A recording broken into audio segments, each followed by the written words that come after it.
Parents, if you feel like you have tried every possible way to get to the bottom of your child's health struggles, but nothing really seems to provide a true solution and really address the long-term issues at play, this video is for you.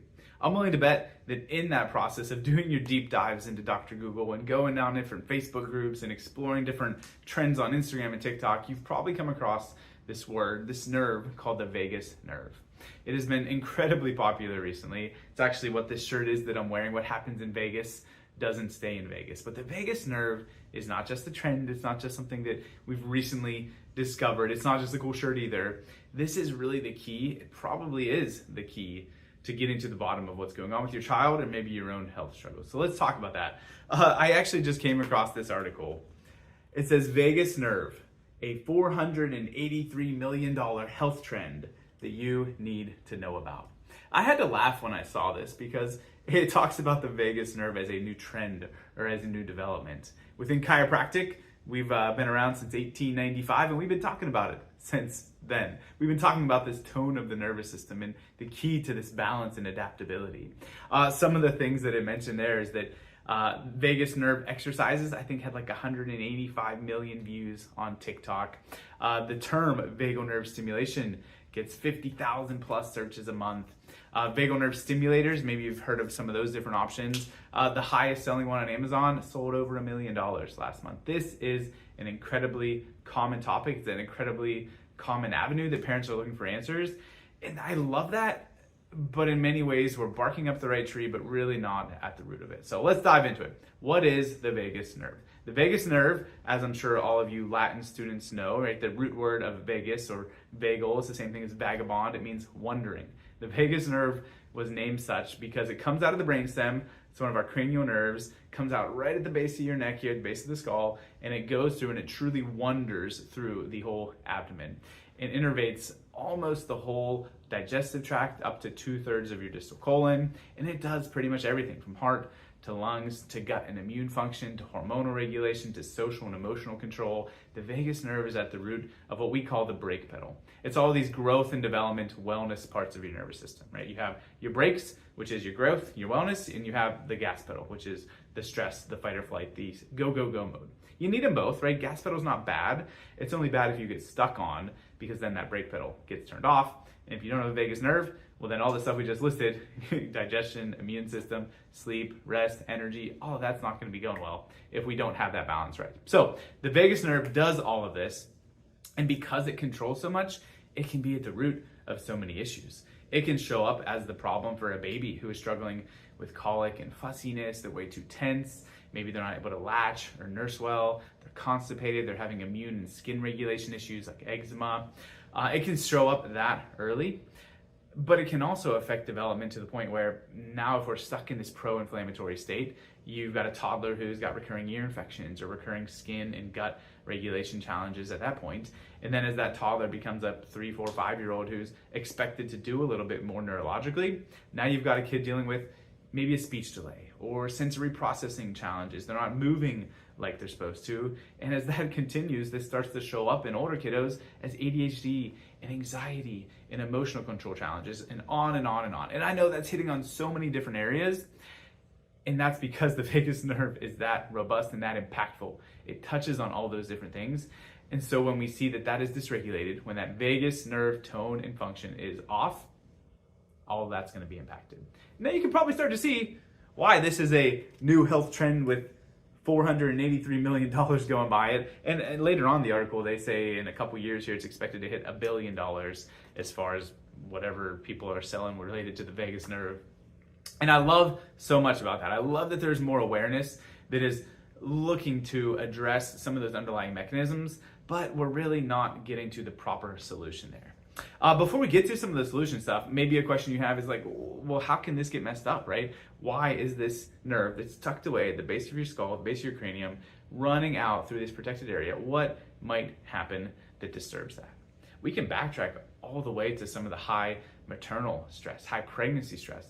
That can really set the stage both for mom and baby with how their vagus nerve is functioning. Because if that pregnancy is full of more fear, more stress, more anxiety, that is how mom's nervous system is handling the world. And so that is how baby will learn and how their hardwiring will be as well.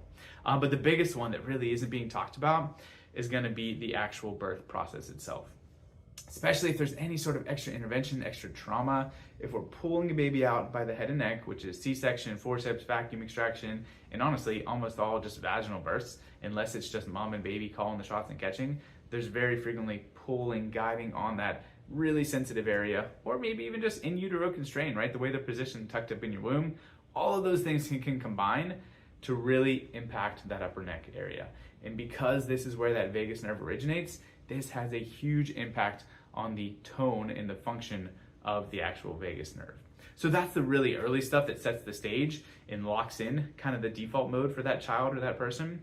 But there's so many things throughout the lifespan. Antibiotic use really mess this. Just toxic exposure in general, right? That's why we talk about, and that's why so many people care about living a more toxin-free or clean lifestyle. We want to limit the extra negative stressors that our body has to fight against. Poor nutrition, poor gut health, all of that can skew this.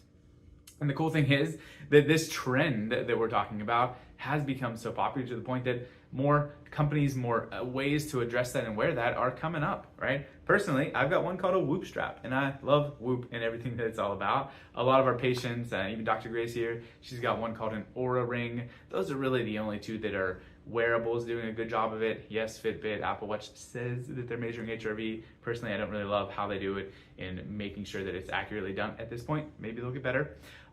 This is becoming so popular that people are wanting to track it. They're wanting to be aware of it.